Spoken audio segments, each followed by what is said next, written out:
Well, it's been an interesting week, ladies and gentlemen, as far as politics goes.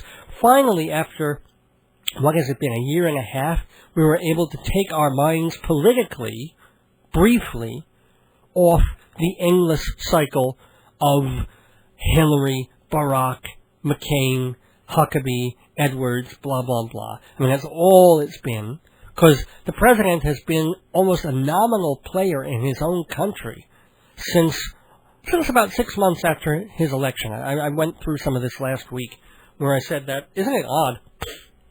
Here was George Bush, he had the 4 years, he screwed up pretty much everything in a lot of people's opinions, yet he still got elected by a fair margin. And then, 6 months into office of his second term, the lame duckism started. People, first of all, turned on him. All these millions of people had no problem voting for him 6 months before, suddenly realized the Iraq War wasn't such a good idea. Which, by the way, we're going to lose our 4,000th soldier within a week or two, according to one of the local papers. So, there's a fun little milestone. But okay, so finally America wakes out of its stupor, out of its right-wing Christian-induced stupor, out of its good old boy, Southern Texan boy made good kind of stupor, and realizes that we've elected a moron who has surrounded himself with evil people, and that he's got another 3.5 years in office. And what do you do? It's like the comedian who changes the tenor of everything because he makes fun of it. Just the way that this week in Saturday Night Live, there was some controversy about SNL having influenced the vote because they made Hillary seem a little more human, and they criticized through satire the fact that the media seemed to be giving Barack Obama a free ride. And suddenly, the emperor had a little bit of a change of clothing, if not no clothes. Well, that was happening with George Bush. He seemed so powerful with Cheney and all those folks, and then America just went... 6 months into his second term, America just went, you know what? Enough of you. Enough with the guy shooting, the vice president shooting somebody in the face, and oil prices going up, and nobody getting cost of living increases or making a living, and then we're having a mortgage crisis, and we've got people, American boys by the dozens dying in Iraq for a war that you lied about. I mean, we all know. Okay. And just like that, Bush virtually disappeared into the woodwork. And then, as soon as people gave up on Bush, it was like, 2008. It was barely 2005. And people were like, 2008, who's going to be the candidate? Who are the Democrats running? What are the Republicans going to do? Can they climb out? And blah, blah, blah, blah, blah. And it's just been, as we all know, like that for month after month after month. The campaigning that used to be a couple of months before the elections, it now is about a 2.5 to 3 year process of pure campaigning. No matter who it could be someone who, like we have a couple of senators running for president. Have they done any senatorial work? Have they done anything involved in their actual jobs in the past 2 years? Of course not. And they're still, it's not like they're lazy. It's just that they're spending 21.5 hours a day trying to get elected to something else. So it was almost a relief this past week when, instead of waking up to, okay, so-and-so, Hillary, once these states counted for the caucuses, and Barack just got these more things for this primary, and then these two states, if they go this way, it'll go with this person or that, and Huckabee hasn't dropped out, and Ron Paul is doing this, and John McCain is angry because he's being perceived as, okay. Every day we wake up to that. And then, boom, suddenly, get up in the morning, and the big political news of the day, if you were in the Northeast area at all, was Governor Spitzer likes hookers. He's probably going to have to resign. Wow! Okay. So many things just go through. It's like erasing this blackboard full of chalk marks about delegates and numbers and chads, and it's like, Hooker, Spitzer, it's just too good. Because it's such mixed emotions about all this, because I hate when things that are not necessarily germane to a person doing their job are preventing them from doing their job and actually getting them fired from their job, which is kind of, in a variant sort of way, what happened to Bill Clinton when he was impeached and pretty much prevented from doing anything really valuable for a full year into his second term because all the Republicans wanted to do was hammer him and then say, ooh, he's having sex with an intern. Ooh, sex, naughty Clinton, we hate him, now we got him, da-da-da, and he lied under oath, which he should not have done. But, as I've said a million times on the air, and in person, it's not like I have a different feeling in person than I do on the radio, but Clinton lied under oath about having sex with Monica Lewinsky, and that was bad. But it was a question he should never have been asked under oath in the first place. It was nobody's damn business. Okay, it was consensual sex. It was Hillary's business. Okay, she's married to him. And it was maybe if Monica Lewinsky had a boyfriend, or she's an adult, her mom doesn't even have to know. It was consensual sex between adults. Okay, that's it. Did not require impeachment, did not require anything, and should not have impeded President Clinton from doing his job. But, of course, the Republicans made sure that it did. Now, this is unfortunately a rather different thing for Eliot Spitzer. First of all, yes, we're talking about consenting adults.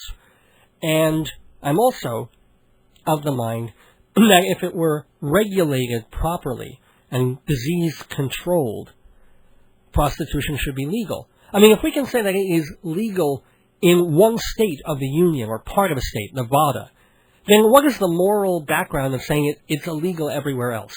This is something I cannot understand. It's either illegal because it's immoral, or it's okay and we should legalize it.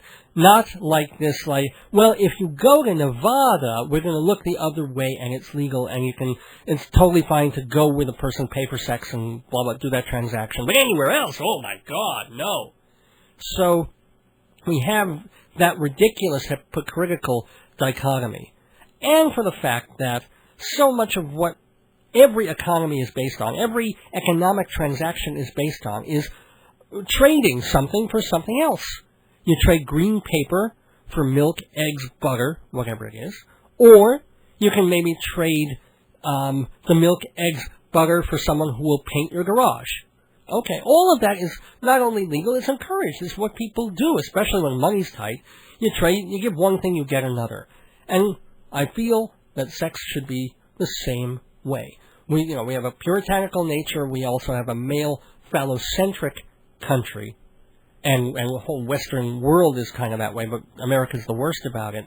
So, sex shouldn't just be legal in Nevada. If a woman feels that she wants to trade her body for money or goods or services, so be it. Let it be legal. Problem is, it is not legal now. And so, that's where Eliot Spitzer kind of gets caught, and that's where, unfortunately, I have to agree with the fact that he should have resigned and may be facing charges because he was obviously breaking a law. And then you've got the worst law, of course. The funny part is by transporting this hooker on Amtrak from one state to another, it turns into a federal case. Literally, they make a federal case out of it because, he's taking her from one state to another for an illegal purpose. So again, forget the morality. If he wants sex, or if he wants to pay for sex for a woman because he's not the most attractive man, I don't know if you all saw that picture of him in the papers when he was not confessing but apologizing, and it looked like he had absolutely no teeth in his head, like his lower lip went so far into his gum that it almost went into his nostril. Well, okay, I can understand women not wanting to give that up for free like Monica would for Bill, but if he wants to do that, it should be legal, and he should have been able to. But because it's not, and because he's the big moralist whistleblower, well, if he wants another kind of blower, then he has to pay the piper.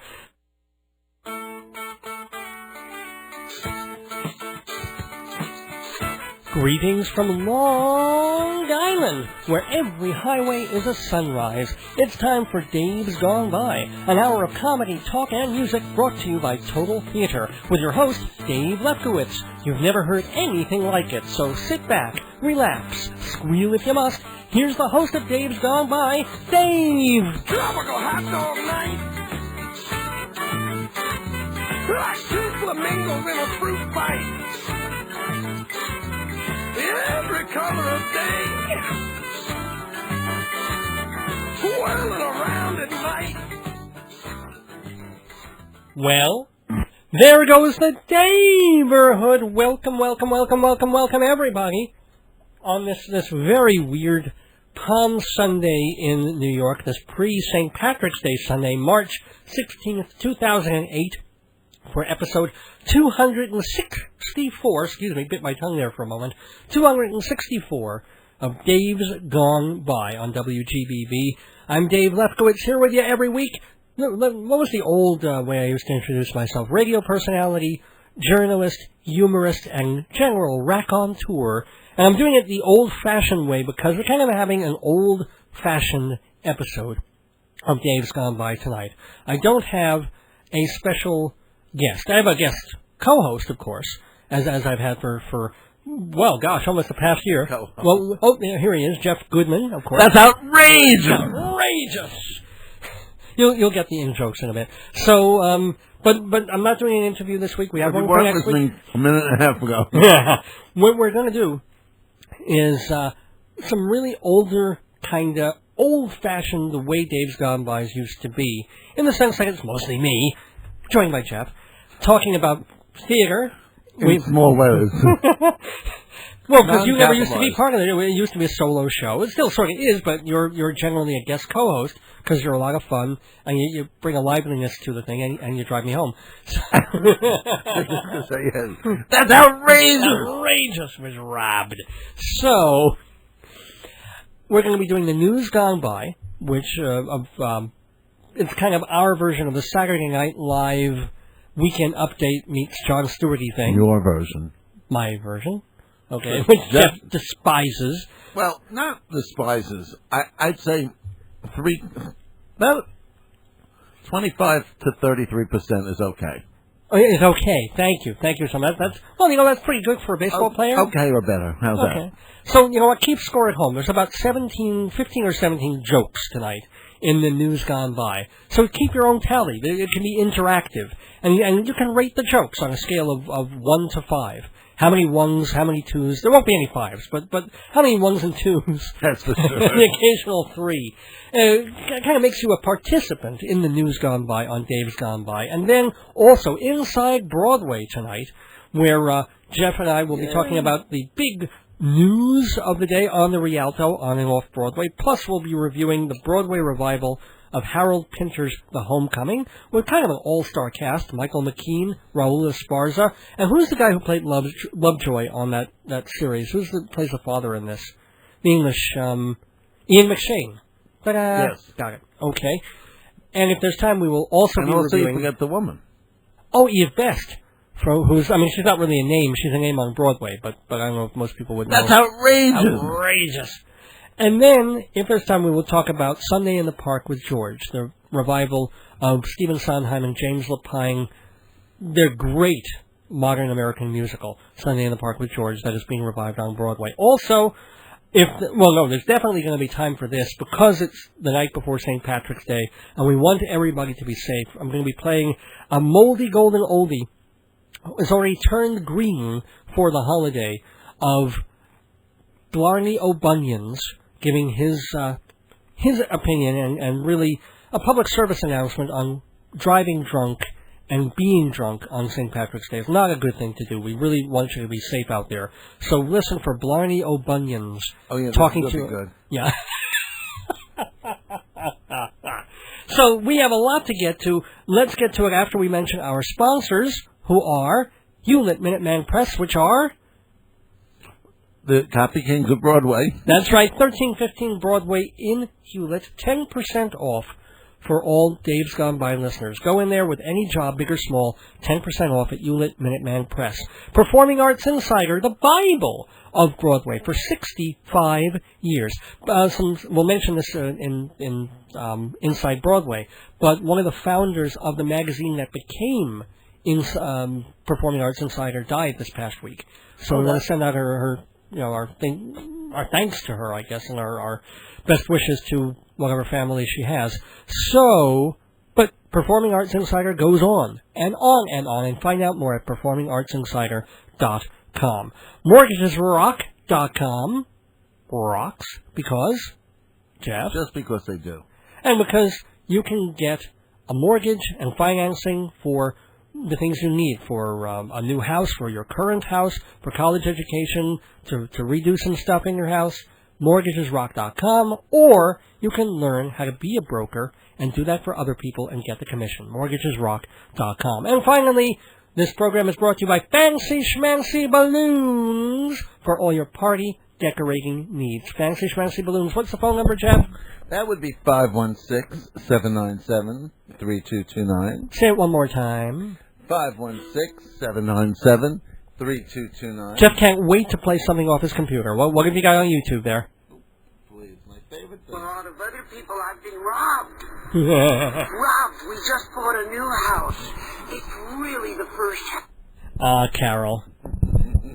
And also, before we get to the commercials, before we do anything else, a couple of things, a lot of big news swirling about things. So let me make a couple of things clear about other projects that I'm involved with. What is it, Jeff? Oh, I thought we were going to do Cranes Are Falling. No. The knives are out.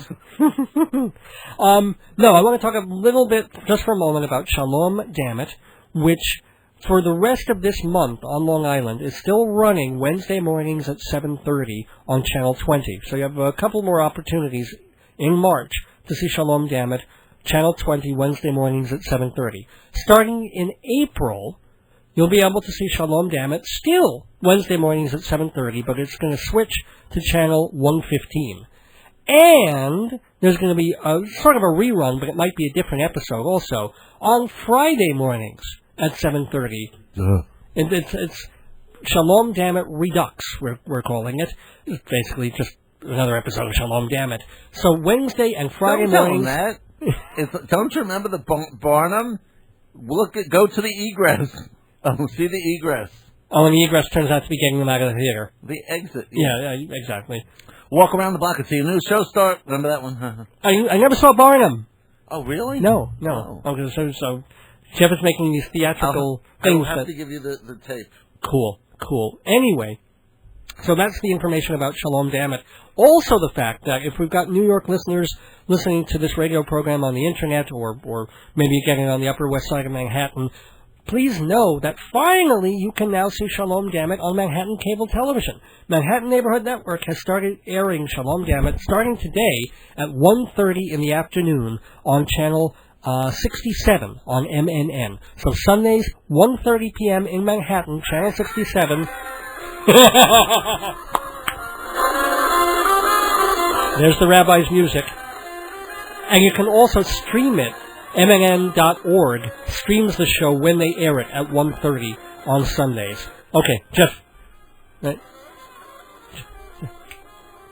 So anyway, that's the theme music from Shalom Dammit. And want to remind everybody also one other cool thing. It's not a reminder, this is a new thing. That, remember about 2 months ago, I appeared rather higgledy-piggledy on WOR. And he was nude.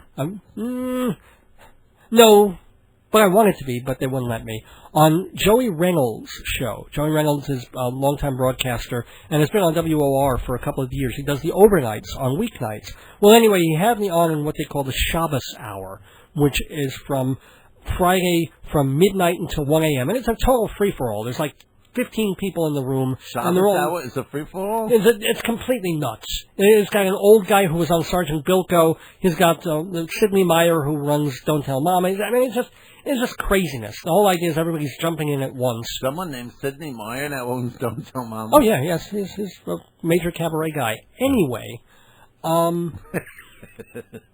But I digress. But I digress. So I was on there. I did my best. I thought I came off pretty well. So they've invited me back, but this time it's not going to be on the Shabbos hour. This time I'm actually going to be able to get a couple of words in edgewise.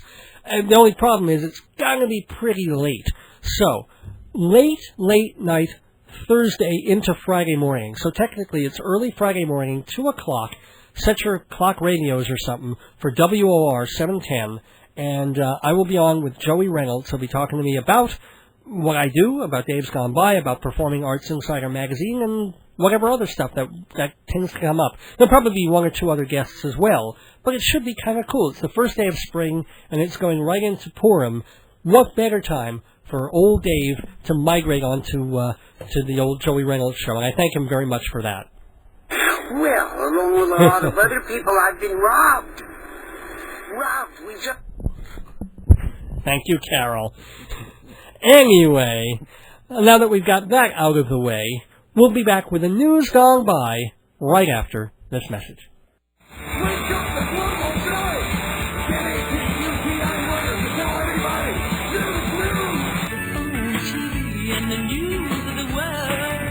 My radio's on, the news is off, that but it's good to relax.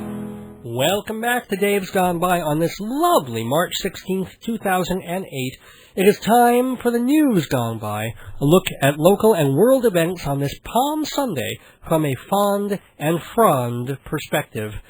We begin with politics, where, at least for a few days, the focus has shifted from mudslinging to pud-swinging. That's right, ladies and gentlemen. Our go-to guy for law and order, the governor of New York State, Eliot Spitzer, Our governor. resigned because of a sex scandal. Or, as the phrase goes, first he eats her, then he spits her. But Spitty didn't quite confess. God, so far 2-0. You're 0-2. But he certainly apologized for having inappropriate relations with that woman from an escort agency. Not only did he spend thousands of dollars at the Emperor's Club, he bought one hooker an Amtrak ticket so she could join him for a tete-a-tete in Washington. Now, whatever your feelings are about prostitution, and God knows I'm for it, sending someone across state lines to do something illegal is a federal crime.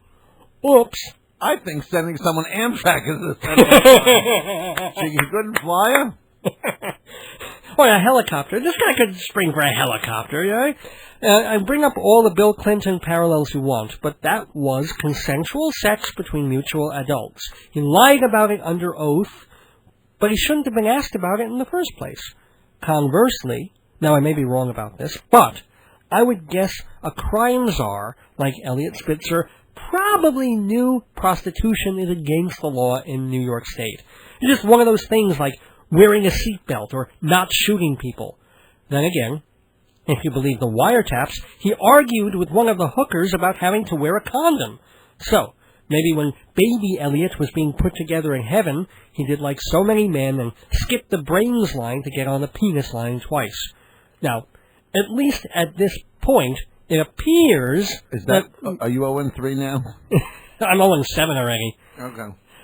At least at this point, it appears that all the money Spitzer spent on mercenary beaver was his own.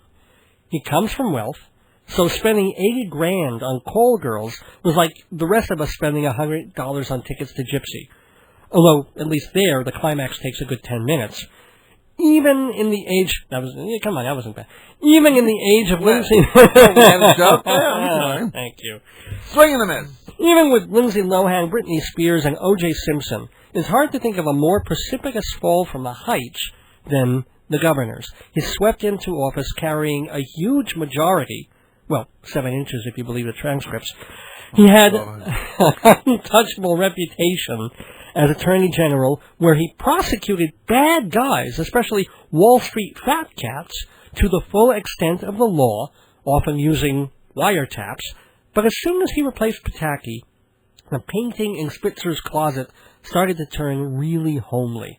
Let's not forget that nasty fight with Senate Majority Leader Joe Bruno, who called Spitz a bully and accused him of spying.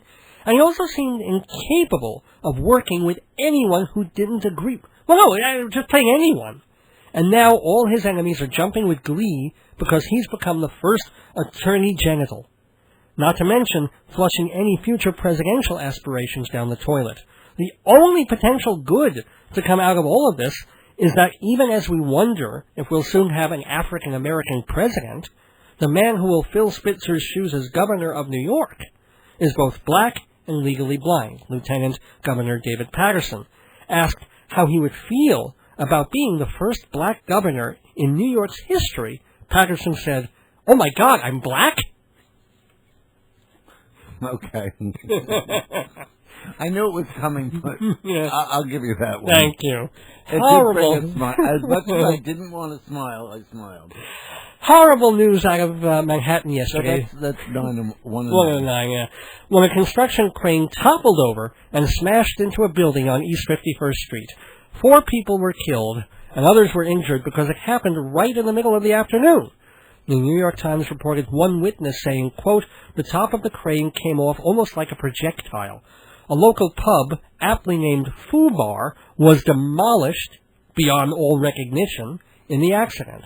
The Times said witnesses in the area were also reporting a strong smell of gas. Trust me, if they were there when it happened, it was more than gas. Okay, thank you. No. In crime It news... was such a, I was getting ready for something good. The Associated Press reports that in Philadelphia, twin gay porn actors are charged in burglary. Actually, I heard they were just bone smuggling. People ask me all the time What? why I chose radio. What do I get out of it? And I tell them, it's not the money. God knows it's not the money. It's not fame or power or nostalgia for the medium, although they do play a part. The most crucial reason I get on the air here every Sunday night and talk to you is to make bad jokes. Yes, and to share stories like this. Stories that you cannot hear without wanting to run down the street, knocking on all your neighbors' doors and going, "Oh my God, did you hear this?" This is one of those stories, ladies and gentlemen. Are you sitting down? Because this woman was, from the Associated Press, Dateline, March 13th, 2008, headline reading, "Woman sat on toilet for 2 years." A Wichita, Kansas woman who sat on her boyfriend's toilet for so long that her body was stuck to the seat had a phobia about leaving the bathroom, her boyfriend said. He finally called police on February 27th because she was acting groggy and disoriented. Cops came and saw her sitting on the toilet, her sweatpants down to her thighs, and her legs basically atrophied. Turns out, yeah? Her skin grew over the toilet. I heard about this, right? Yeah, Pam Babcock had been living with her boyfriend, Corey McFarren, for 16 years. And he told AP, this is a quote, "It just kind of happened one day." She went into the bathroom and had been in there a little while. See, now, you can't write this. You can't write that stuff. He said the next time it was a little longer. Then she got it in her head she was going to stay, and it was a safe place for her, unquote. Babcock apparently was abused as a child, and that caused her to be phobic. McFarren says he tried daily to get her to, get off the pot, and every day she'd say, maybe tomorrow.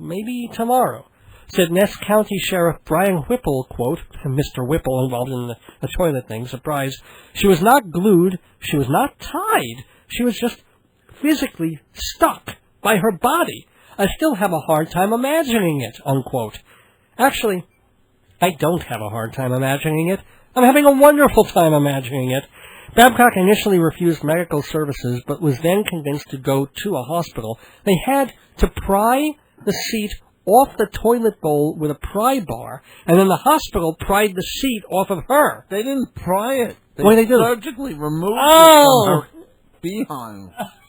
God. Ew. Officials are still deciding whether to charge the boyfriend with something, especially since the woman refuses to cooperate with investigators. What is he going to be charged with? No. Her condition has been reported as fair, with an infection and nerve damage in her legs. Asked if she was tired after sitting on a toilet bowl for 2 years, she said, "Tired? I'm completely wiped out." Oh dear, what can the matter be? 7 old ladies locked in the lavatory. They were there from Sunday to Saturday. Nobody knew they were there. The first old lady was Jennifer Pym. She only stopped by on a personal whim, but her privates got pinched twixt the cup and the brim, and nobody knew she was there. Oh dear, what can the matter be? 7 old ladies were locked in the lavatory. They were there from Sunday to Saturday. Nobody knew they were there. The next was the wife of the Bishop of Dover, and though she was known as a bit of a rover, she liked it so much she thought she'd stay over, and nobody knew she was there. Oh dear, what can the matter be? 7 old ladies locked in the lavatory. They were there from Sunday to Saturday. Nobody knew they were there. The next was an athletic lady named Myrtle, who hopped o'er the top like a steeplechase hurdle, but her glasses were hooked on the stay of her girdle, and nobody knew she was there. Oh dear, what can the matter be? 7 old ladies locked in the lavatory. They were there from Sunday to Saturday. Nobody knew they were there. Now the next old lady was Barbara Bender. She was doing quite well till a vagrant suspender got hooked in the nook of her feminine gender, and nobody knew she was there. Everyone, oh dear, what can the matter be? 7 old ladies were locked in the lavatory. They were there from Sunday to Saturday. Nobody knew they were there. Returning to the news gone by on Dave's Gone By, you know how every couple of years you get a story about somebody biting off a penis, or a small town has the largest tangerine fight on Earth? Well, every few years you also get a story like this. Someone returned a book to a library in southern Finland last week, and the book was over 100 years overdue. Officials have no idea who returned it, or who even took it out. All they know is that it's a bound volume of a religious magazine from 1902 and was checked out in the very early 20th century. A sticker in the book notes that back then the late fee was 10 cents a week. So doing the math, the overdue penalty on the magazine would be over $500. The irony is that the condition of the latter part of the book seems untouched and was probably unread to the end. This is a continuing problem in libraries there, because when local librarians ask patrons, "Are you finished?" they say, "Yes, I am," and then the book gets snatched away before they can add, "Just like you, born in Helsinki." Man, there was a Finland joke. Finished. Yeah, that joke was labored and obvious. Oh my God, I didn't even understand that joke. Wait, say it again, because I really... Are you finished? Yes, born in Helsinki. Okay. Oh my God. Hey, Jeff. Yes, Dave. Do you know what time it is? It's 10:25, 11:25. You know what else? What? It's frivolous lawsuit time. It's frivolous lawsuit time. People are greedy. Lawyers are slime when it's frivolous lawsuit time. Yes. Tonight's frivolous lawsuit comes from London, where 55-year-old Alexander Martin Sklan sued the retail chain Marks & Spencer for $600,000. Old Alex was shopping in 2004 when a grape lodged under the sole of his sandal, causing him to slip and fall. He suffered a rupture, which prevented him from being able to ski or play tennis, which plunged him into a depression. Well. So, last week, the judge ruled and says that although, quote, crushed fruit or similar may have caused the claimant to slip, he couldn't prove it. The case was thrown out, a wise judge, and Martin Sklang had to pay $20,000 in court costs. I know what the payoff is here. What's the payoff? Sour grapes? Not bad. No, the moral of the story is, if you have an accident stomping a grape, don't whine. Oh, God. Yes, not only is it frivolous lawsuit time, it's also time to ring the comedy bell. The bell that signals the Dave's Gone By Bad Pun of the Week. Whenever we do the News Gone By, we make a play on words so juicy that we're raising hell until you're conquered. Oh, God. Can I talk about frivolous lawsuits, though? Quick, yeah. Yeah. On 60 Minutes today, Randy Quaid was talking about what happened to his twins. Did you hear about this? Why is that frivolous? No. his twins were given an overdose of this drug by accident by a hospital. Well, it seems he's suing the drug manufacturer rather than the hospital. Oh, because maybe the bottle wasn't clear on the dosage? They said they have similar bottles with different dosages. Okay. I mean, but talk about, it's frivolous because they're just going to the person with deeper pockets. He's going to be, you know how people are. They're going to sue the person who was on the street because they didn't hear a baby crying because it was given the wrong dosage, and that person should have heard the baby crying a little differently. I mean, I know. There's only so much. I want to sue. Frivolous I lawsuit the time. food bar is going to sue the people above them for falling into the bar. That's right. That's right. And the rats who were crushed underneath FUBAR are going to sue the FUBAR guy. That's right. It's like, we were having a good livelihood down here from your leftovers, man. But anyway, it's nutty. And you only hear about things like frivolous lawsuit time on a show like this, where we ring the comedy bell, a whole bunch, those continually great metaphor. I know, there's no reason for that.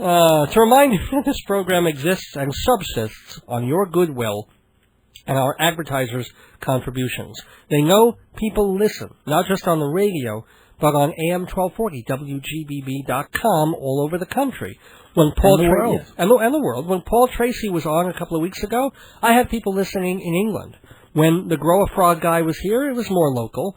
The reach of Dave's Gone By. No, he was in Florida with all his friends. Right, well, yeah, he came from Massapequa, but right, he was, that's right, he was calling from Florida listening. So, the reach of this station is incredible, and you can be part of it by advertising your product, your event, your service on this program. So, Mr. Coke, Mr. Pepsi, be the first to advertise. Please. Even RC, I'll take RC. Does RC still exist? Pathmark soda. Yeah, man. Tell my listeners what you do, or better yet, what you can do for them. A 30-second ad, a 60-second ad, plus your banner on the Dave's Gone By website, plus the option of sponsoring entire episodes or helping sponsor Shalom Dammit, the TV show.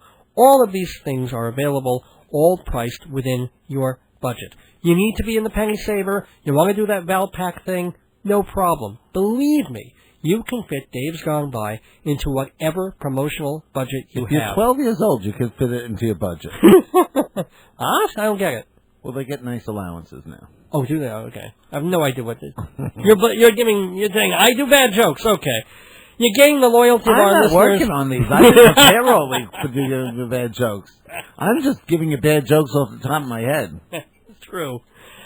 Let's see. Give us a call. You want to hear your ad on the radio? You know how much fun it is to go and listen and say, there your ad is on the radio. Give us a call. 516-295-1511. What was that number again, Dave? 516-295-1511. Write it down and think about this. 516-295-1511. Call anytime. Leave a message. We'll get the rate card right to you. Or you can email davesgoneby@aol.com. That's davesgoneby All one word. at aol.com. No apostrophe.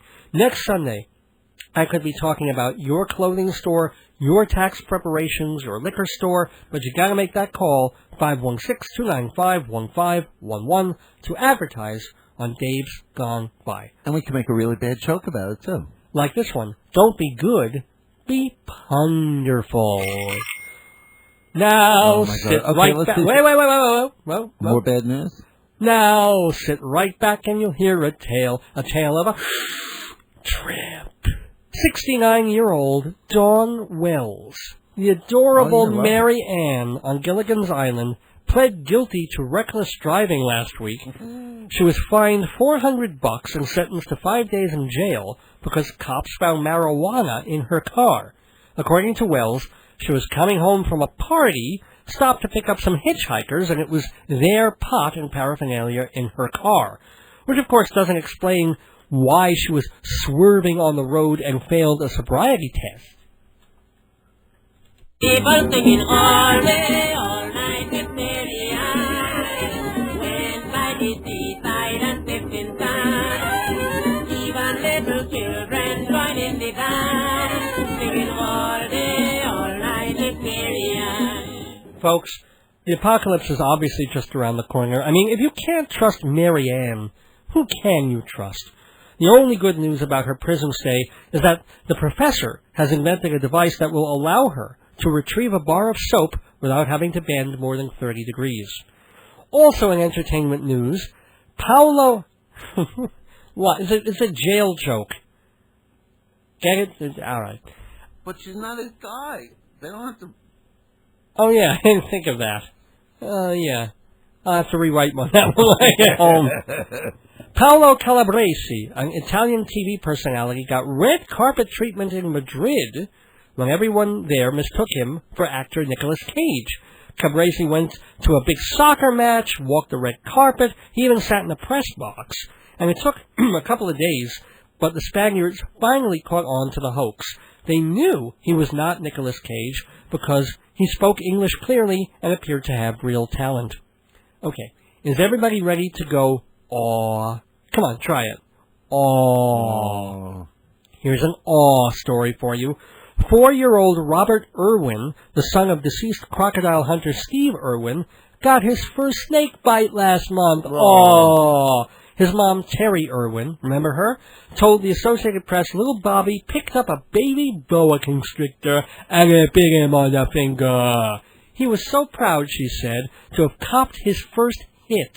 He said, "I hope it wasn't venomous," unquote. Terry then said she assured Robert, quote, "I wouldn't actually let him play with venomous snakes." Yeah, remember, this is the kid Steve Irwin dangled over the crocodile pit 4 years ago. Meanwhile, 9-year-old Bindi Irwin has her own TV show where she plays with snakes, hippos, tigers, and elephants, and yet her life expectancy is still 40 years more than Lindsay Lohan's. Jeff? That Bindi Irwin is the most obnoxious kid. How come? Why? Did you ever see her? Oh, I'm the luckiest person, I'm the luckiest little girl in the world. Oh, my God. And her face. And, well, yeah, she's kind of ugly. I am really like... Bindi Irwin, well, let me get something on Bindi Irwin, and then you can hear her voice and how phony. I mean, she's just a phony, baloney little... It's like... she's killing the family. That's all I can say. And apparently she's been bringing hookers back and forth from Washington, D.C. on Amtrak. International transport. Because she's mature for her age. Anyway, in health news... A disturbing study this week from the CDC in Chicago, the Center for Disease Control and Prevention surveyed 800 girls ages 14 to 19 and found that 1 in 4 had a sexually transmitted disease, and 1 in 2 African American teenagers had either herpes, chlamydia, HPV, or the little-known but equally lovable trichomoniasis. Officials say they hope the survey will demonstrate the need for better screening, testing, and prevention, and they do expect the infection rate to go down drastically as soon as R. Kelly moves out of Chicago. In sports news... Okay, I'll give you that one. That was good. In sports news, the baseball Barry Bonds hit for home run number 762 will be going up on sale. Experts say the record-setting ball might fetch $2 million at auction. Actually, they said only $1 million, but like the player, I'm inflating it out of all sense of natural proportion. Moving to technology... Oh, you're just jealous. What? Jealous that your balls aren't worth that much. They're worth that much to me. Probably not much to anybody else, but you don't have to pay me about that much to get rid of them. GPS systems are apparently not infallible. That's what a Bedford Hills man discovered last month when he was following the directions in his car. He turned right as the system advised him to, only to find himself stuck on railroad tracks with a train barreling at him. He jumped out of the vehicle just as the Metro-North train smashed it to pieces. Now the man is liable for hundreds of thousands of dollars in damages, not to mention the loss of his car. Sifting through the wreckage, police discovered the problem. The man had a GPS system from Eastern Europe, so instead of the letters standing for Global Positioning System, they stood for Gory Polish Suicide. Speaking of death, the agony of defeat, ladies and gentlemen. A Chinese bride set her husband on fire and burned him to death because he came to bed without washing his feet. This according to Reuters. They were a bickering couple, little things. You think? And they would often get drunk just so they could tolerate each other.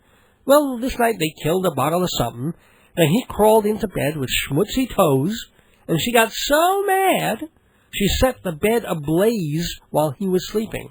She escaped at the last minute and was quickly arrested, but the joke's on her, because as soon as she got to the front yard, she stepped in the same thing he did. Now, what are you laughing? Oh, yeah, I'm surprised. I was hardly listening. All right, let's hear Bindi. This is going to be Bindi Irwin, right? What?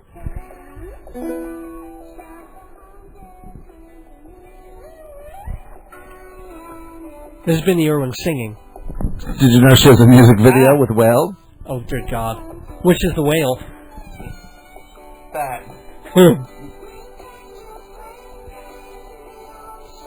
Okay, enough of that. Actually, it sounds a little catchy, come to think of it. But catchy in that sort of, where in the world does Carmen Sandiego way? Sorry? Excuse me, I had to watch her for a second. Oh, yeah, okay. Take it down, because we got a little more news gone by to do for everybody here. Anybody who lives in my neck of the woods knows the controversy going on about the Five Towns Senior Center that wants to expand. They want to build this 5-story behemoth in a town where the tallest buildings are less than 3 stories. So the residents are up in arms, while the administrators are like, we need room. It's not like there are fewer aging people in the neighborhood. Although, considering the way people in the 5 towns drive, I figure most geezers will just get mowed down before they're 90 anyway. But Woodmere isn't the only place with a sour senior situation. In Coeur d'Alene, Idaho, residents of the Lake City Senior Center are upset because it plans to build a funeral home across the street. Said one 65-year-old woman, quote, I don't like it. Kind of gives you an uncomfortable feeling.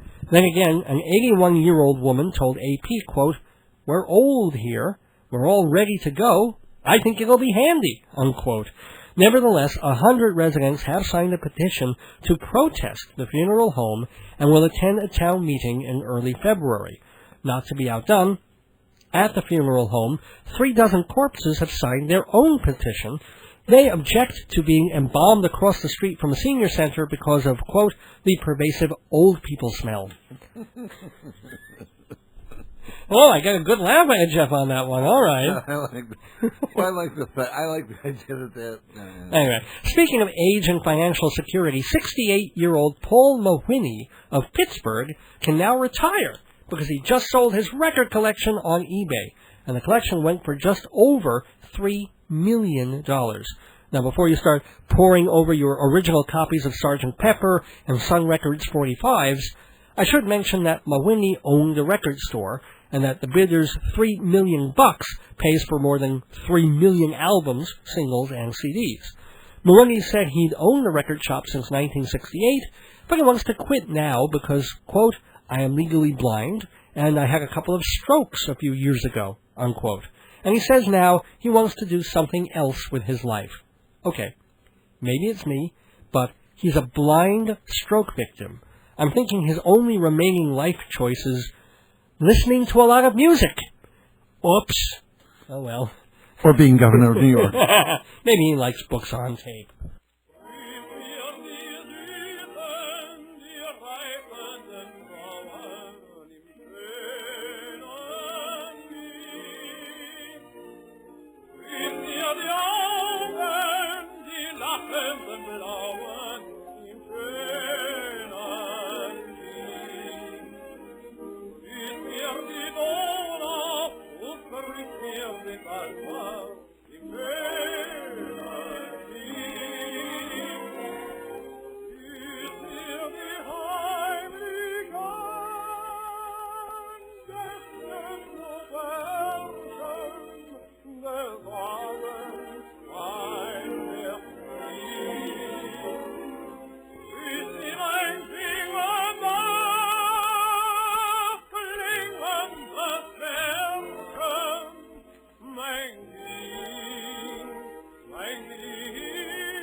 In music news, one of my favorite musicians of all time, Not, gave a concert last month in the Netherlands. Johannes Heesters a cabaret performer, sang selections from The Merry Widow and the Dutch standard There by the Windmill. This would not be news, except for the fact that, 1, Johannes Heesters is 104 years old, and 2, the Dutch-born artiste moved to Germany in 1935, not away from, to Germany, and performed for the Nazi regime throughout World War II. In fact, there are photographs of him visiting Dachau with Nazi officers in 1941. He was never seen as a collaborator, per se, and in his autobiography, he wrote, quote, I was ashamed of myself. I am angry with myself for being gullible, credulous, and naive, unquote. Well, he's not alone being angry. There were many protesters outside his concert, including one who carried the sign reading, My grandfather was in Dachau too. Though some people were arrested, Heesters finished the show without incident. However, when he got backstage, the nonagenarian was surrounded by dogs who kept sniffing at his underpants. Asked why they were doing that, the lead dog said, we were only following odors. See, it's a Nazi dog joke there. Only following. Okay. Another musician of questionable repute, Michael Jackson, caught a break this week. Like the rest of us, old MJ is having financial trouble and mortgage headaches, and nearly had to put the Neverland Ranch up for auction. But he's okay now. He did a refi. He gets to keep the ranch and the monkey and the Elephant Man bones and the children's books and the bandages and the nose putty. And did you see one of his tents was ripped? Oh, no. It was damaged. Isn't that horrible? That's no. And they're not sure, but some of the rods might be in disrepair. And some of the handcuffs are missing the baby oil, and it's a mess. Macaulay's like 20. Basically, though, they're bending over backwards for Michael, even though he's unstable and deviant, which just goes to show once again it pays to be rich and white. And that's the news gone by for Sunday, March 16th, 2008. Please send your comments, opinions, and Johannes Heesters 8 tracks to Dave's Gone By, P.O. Box 62, Hewlett, New York, 11557-0062. That's Dave's Gone By, P.O. Box 62, Hewlett, New York, 11557-0062. We reserve the right to read your letters on the air, name withheld upon request. You don't want to waste a forever stamp? Send an email. davesgoneby at AOL.com. That's davesgoneby at AOL.com. You can send me letters, postcards, emails, packages, but please, no funeral homes. I've been coughing all week. Here's Bindi. Here's Bindi. Oh, the heck with it. No, here she is. The United States. Welcome to New York City. Have you guys been to New York before? We have. We have. Do you like the city?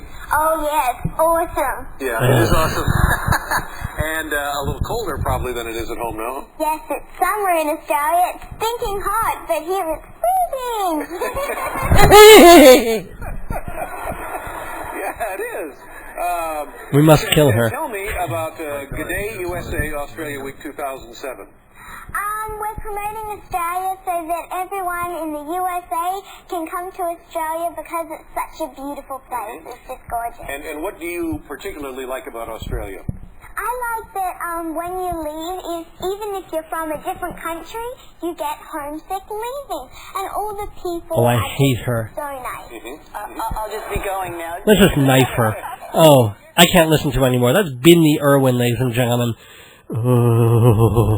Oh, God. Who was that? Who was that, whatever, who was that beauty pageant girl who was killed? What was her name? That beauty pageant, 8-year-old, and they thought the parents did it, and the parents may have done it? Oh, yes. That's what she could have been. Oh, my God. This girl is the most... As a matter of fact, even Letterman goes on and just tries to avoid talking to Bindi. Because she's just as sweet. Oh, it's disgusting. I feed her to an alligator. I mean, really, you do want to. Yeah. I mean, I don't know how she could be popular. I mean, people have no taste. That's That's why they're listening to this program where we've just finished the news gone by. We're going to go into a bit of, I think we have Blarney O'Bunions next and his special message for St. Patrick's Day. And then we'll be back with Inside Broadway right after this.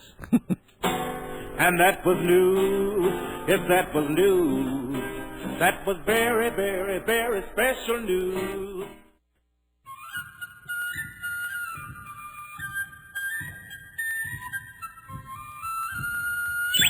Well, faith and begorra, happy St. Patrick's Day to ya. This is Blarney O'Bunions here to tell you all that drinking and driving and drinking is a dangerous combination. Ah, sure, if you're like me, you can have 5 or 6 beers, 2 whisky sours, a pint of ale, and a peach Mai Tai, and still get behind the wheel of a school bus with no problem at all. But if you have that second Mai Tai, well, you might find your judgment ever so slightly impaired. If you're at a St. Paddy's Day party, or just sitting in your basement having a Guinness and admiring your guns, for Christ's sake, don't be an idiot. Take the keys out of your pocket, lie down in the driveway, and think nice thoughts about Killarney. And don't lie on your back, else you start choking on your own barf. Oh, gosh, I shouldn't have mentioned the puke. Last night, I got so blind stinking drunk, I couldn't even lift the lid of the toilet seat. The good news is, I finally did. The bad news is, it wasn't the toilet, it was the washing machine. The good news is, there weren't any clothes in it when I vomited. The bad news is, I then put clothes in it. The good news is, the clothes I'm wearing don't stink of last night's vomit. The bad news is, they stink of this morning's vomit. Oh, methinks I'll be making some more. Get ready for an Irish pizza. It's Guinness flavoured.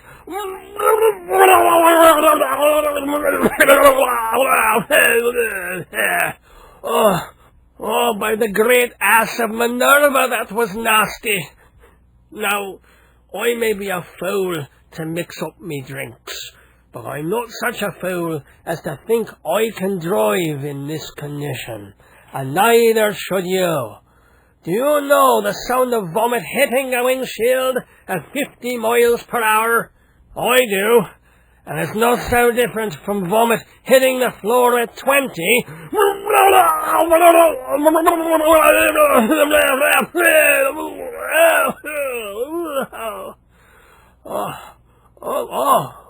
What do you know?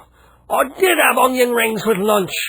Now, if you daren't trust yourself to know when to say no, why not give your car keys to a friend or the bartender, or better yet, get some pretty lassie you'd like to drive you home. She'd take you to your doorstep all in one piece.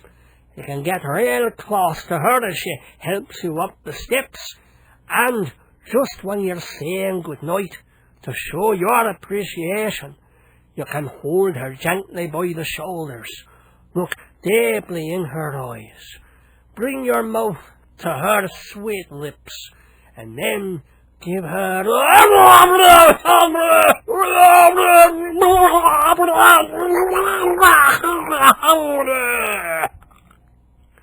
Well, maybe just a handshake. Actually, my hands are shaking right now. Or are my hands steady, and it's my eyes that are shaking? Where was I? Oh, yeah.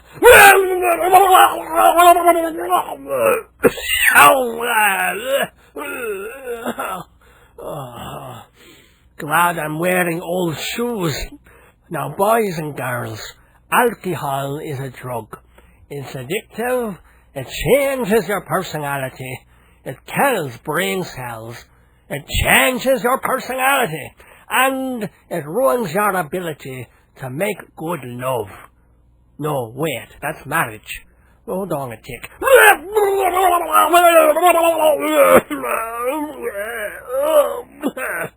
Oh, blimey, look at it. It's like the movies they show behind the Jefferson airplane. But you get me drift.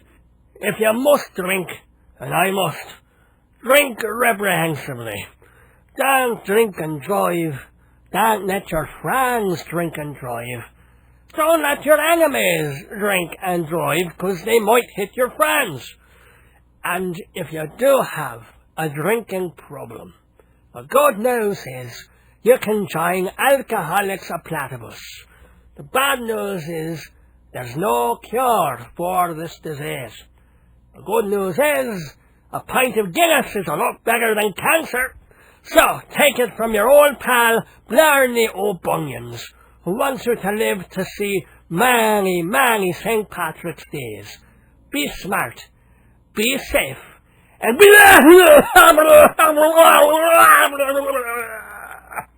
A public service message from the ancient Hibernians, the Irish Republican Army, and the good people at Guinness.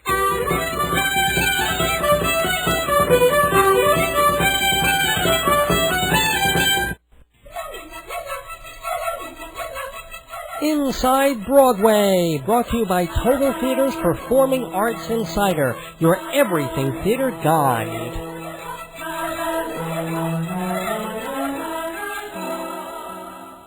Yes, Inside Broadway, ladies and gentlemen, here on this Sunday night, March 16th, on Dave's Gone By. Running a little late, so not sure how much of the Inside Broadway we will get to do, but we will be able to do the news on Broadway for you. We got, let's see, our opening story is kind of off, but I just like some of the people involved in this. It's a play called The System of Dr. Tar and Professor Feather, which is a puppet satire about the head of an asylum who goes crazy. I love those puppet satires. Well, dig this one. It's at Theater for the New City at 1st Avenue and 10th Street between April 10th and April 27th. It's by a woman named Candace Burridge and David Zen Mansley and someone named John Vomit. Mr. Vomit also contributes the score with his band Strange Walls. So if you want to see the work of John Vomit, the place to go is Theater for the New City. Mr. Vomit, can I have a word? Absolutely. Hold on, maybe something will come up. Oh, bum. Let's see.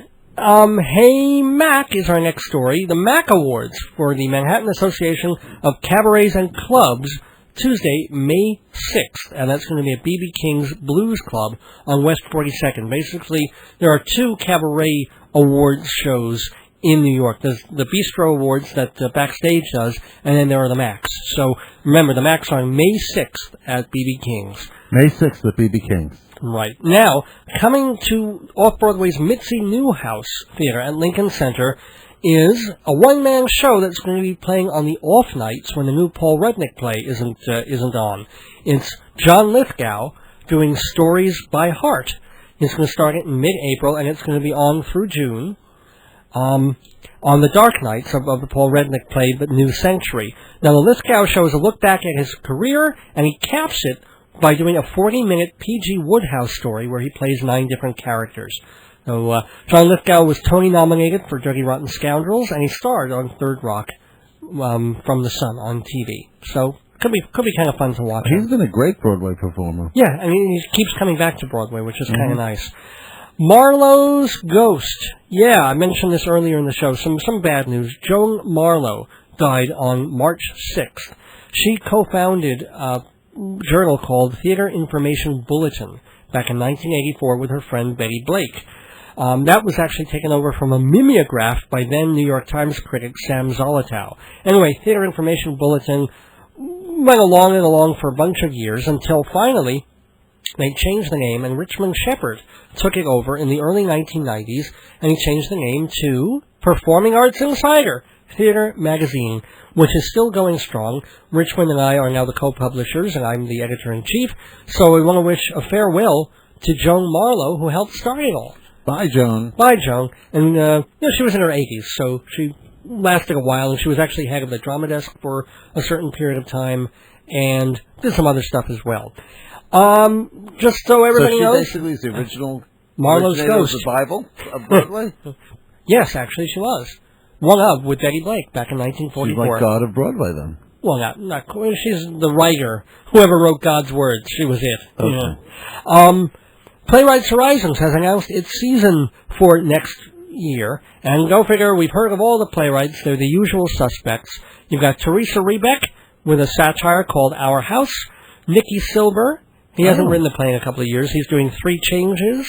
Craig Lucas has a new play called Prayer for My Enemy. He was last heard on Broadway doing the book for The Light in the Piazza. And then Adam Rapp writing and directing the play Kindness. As he's showing up everywhere, Adam Rapp. Interesting. So, it'd be nice to see a new name here and there, but, as long as these old playwrights keep going, they keep going. And have you seen Dead Man's Cell Phone yet? No, is it good? I don't know, I haven't seen it. Oh, so... I was asking you. No, I haven't seen it. Because that's what's currently playing there. Oh, that's at Playwrights Horizons? Okay, Yeah. no, I have not. That's the one with Mary Louise Parker, right? Yeah. Cool. There is one playwright that you ought to check out. His play is going to be part of the Cream of the Crop One-Act Festival, March 21st through the 30th at the Richmond Shepherd Theater. Oh, I don't think you should check out this play. Oh, you should definitely check it out. Oh, no. And besides, the evening is only $15, and if you don't like his one play, there's 4 other playwrights on the bill. But one of the playwrights, his name happens to be Dave Lefkowitz, and it's a play called Blind Date. It's an older play of mine. It's actually in the book of mine that was published a bunch of years ago called Marriage, Babies, and the End of the World. So if you've read the play or you're curious about it, they're going to be doing it at the Cream of the Crop Festival at the Richmond Shepherd Theater. If you want to pay $15 to hear David. That's right. You can get me free, people. But if you want to see other people do my words, 309 East 26th Street from March 21st through the 30th. It's 2 weekends. 212-684-2960 is the phone number. And it'll be next weekend. Next and the weekend after. 212-684-2960 for tickets. $15 Or, of course, you can go on davesgoneby.org. I don't know if I have any information about... I may No. have. I think I put the information up at davesgoneby.org. So check that out as well. Anyway, don't have time to review anything, unfortunately, because it's 11:59 p.m. So we have to... We'll table that for next time. So we'll be back to finish up the show right after these messages. We've just been inside Broadway, thanks to TotalTheater.com and Performing Arts Insider.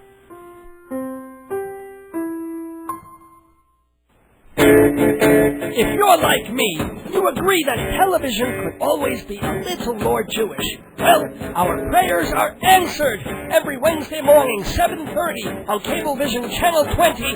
Rabbi Sal Solomon, that's me, hosts Shalom Dammit. I do Bible studies, sermons, pelvic exercises, whatever I damn well want.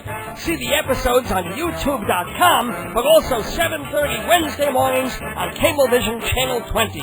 It's Jewish and it's proud. This is Julie Wilson speaking. On Days Gone By, WGBB. Hope you're listening. And I hope you enjoyed listening to this 264th episode of Dave's Gone By. How could they not enjoy it? On WGBB-AM 1240, WGBB Freeport, I should say, to be legal about it. And is this WGBB Freeport? Yes, it is. Oh, we both got legal there. Well done. Well done. See, we're not like Spitzer. We do things the right way, ladies and gentlemen. Let's thank our sponsors before we gotta get out of here. Hewlett Minuteman Press, the copy kings of Broadway. 1315 Broadway in Hewlett, 10% off for Dave's Gone By listeners. And you know what we have yet to mention? What's that? They're next to Loman's Shoes! Yes, right across the street from the original Loman's.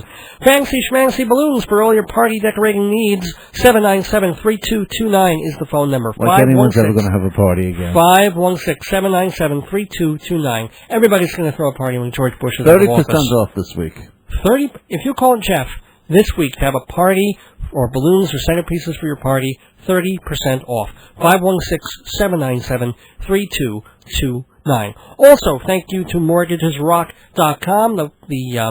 I don't have a thing for them. They're just the mortgage broker people. They just rock. They rock. They rock. And they teach you... Because if you want to make money doing other people's mortgages That's why mortgages rock. They could rock your wallet. .com. Yeah. Performing Arts Insider Theater Journal, performingartsinsider.com is the place to go to find out more about that. And remember, Revival of Broadway. For 65 years. And remember... Founded by a dead woman. Well, co-founded by a dead woman, that's true. Joan Marlowe. So in Joan Marlowe's honor, get yourself a subscription. And in Joan Marlowe's honor, you're going to take an extra $5 off this week. Well, it's already a big discount. 12 issues for $5 for $115 instead of $120 this week.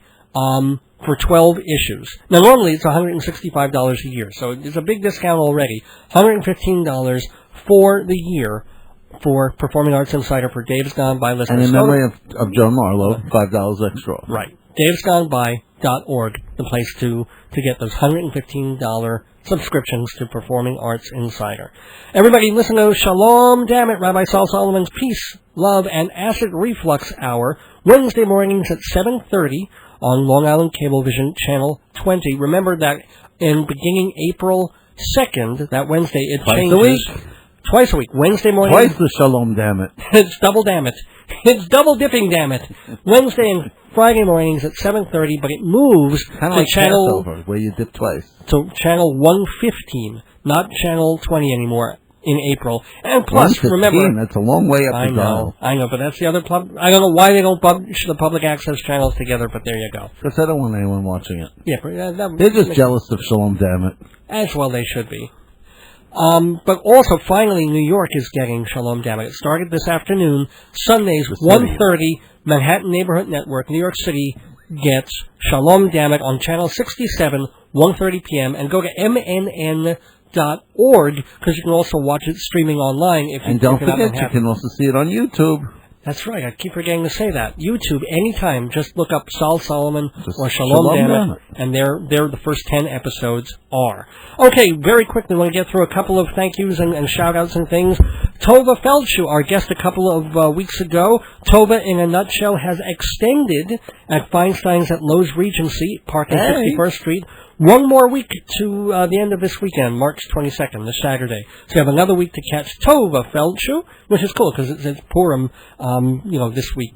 So that's kind of a nice thing. Marilyn May, our guest a couple of months ago. She'll be back at the Metropolitan Room from April 8th to the 16th. See how good appearing on Dave's Gone By is for you? Yeah. TJ and Dave are going to be back at the Barrow Street Theater the last weekend in March 28th through the 30th. They were voted 2006 Improvisers of the Year at the Chicago Improv Festival. And as I said just before we went to break, Cream of the Crop Festival at the Richmond Shepherd Theater that starts this weekend with my play in it. So check that out at davesgoneby.org. And reminding everybody that I'm going to be on Joey Reynolds again late this Thursday evening into Friday, 2 in the morning, Friday morning on WOR. So be sure to stay up for that one. Stay up or set your clocks or, get up a little early. Set your alarm. Set your alarm. Wake up halfway through your night to hear Dave go, what? I'm on radio? Hi, Joey. Wake me up here. If you have any letters or comments, please email me at davesgoneby@aol.com, and you can check out all stuff about this show at davesgoneby.org. Can I thank your lovely wife, Joyce? Please thank my lovely wife, Joyce, and my parents. I was going to thank your father, who's probably not speaking to me at this point. Why is that? We had a big conversation like 2 weeks ago, remember? Well, no, I've heard that back, and he said sometimes he'd like to mute you, but sometimes he finds you amusing, which is the same with me, so there you go. But I did tell you that we had someone here at the station who is kind of a fan and likes your stuff and thinks you're very funny. So you do appeal. You have some level of appeal. Some. And I want to thank you, certainly, for doing our show tonight. Next week, very fun and cool guest. There was a cult hit MTV song and video going back to the early days of MTV that I remembered from way back when, and it was one of those things where I liked it so much over the years I was like, whatever happened to? What was the song called? It was called Don't Nobody Move, This Is a Heist. And it was a cool video, won some awards, and it featured some famous people like Peter Riegert, Treat Williams, and Marcia Strassman as actors in this weird New Yorkie night video. And of course, over the years, you wonder. Then, of course, you get things like YouTube and CD Baby and MySpace. and you find out what happened to people. And what's happened to Tony Powers is that he has a new CD out. So we're going to be talking to Tony Powers about his old music, his new music, and all the stuff in between. He's also an actor. He was in Goodfellas. Tony Powers next week on Dave's Gone By. So we will be back next Sunday, March 16th, 2008, with the 264th episode of Dave's Gone By. Jeff wants to play a little something before we go out. What do we have? It's not more Bindi, is it? Well, along with other people, I've been robbed. We just bought a... We're just being robbed. We just want to remind people that Carol Channing was robbed. She was robbed. But I wonder if they found the bastard who robbed her. She didn't call him that, did she? Or are you just saying that? I'm just saying. Hey, if you rob Carol Channing, you're a bastard. Yeah, okay. Thank you very much. Great word to use going into gospel time. Nice job. Anyway, we'll be back next week. Until then, don't miss your days going by. This is Dave Lefkowitz. And don't flip me off, Jeff Goodman. Wishing you good night. I didn't change this thing from last week, so wishing you a very happy and safe St. Patrick's Day. Not to mention Purim. Well, yeah, oh my gosh, Purim too. We should do something crazy for Purim. Let's just go. Mordechai, Haman, Esther. And may your week be a sweet thing.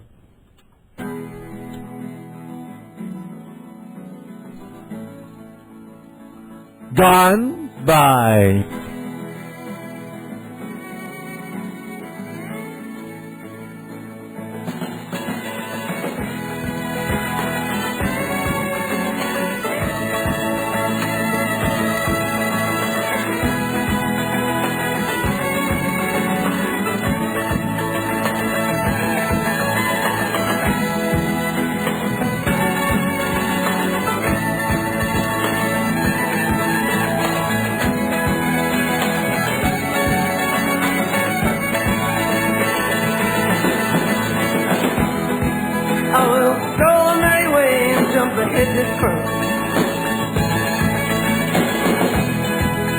Drink the clear, clean water for to quench my thirst.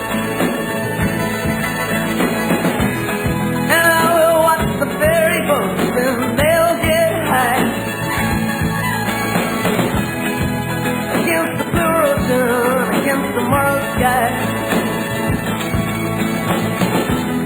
And I will walk and talk in gardens all wet with rain. I never, ever, never, never get so old again.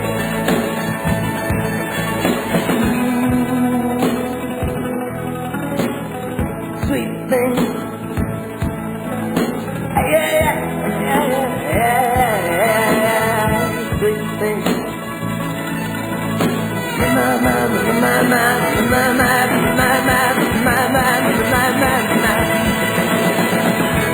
I will drive my chariot down your streets and try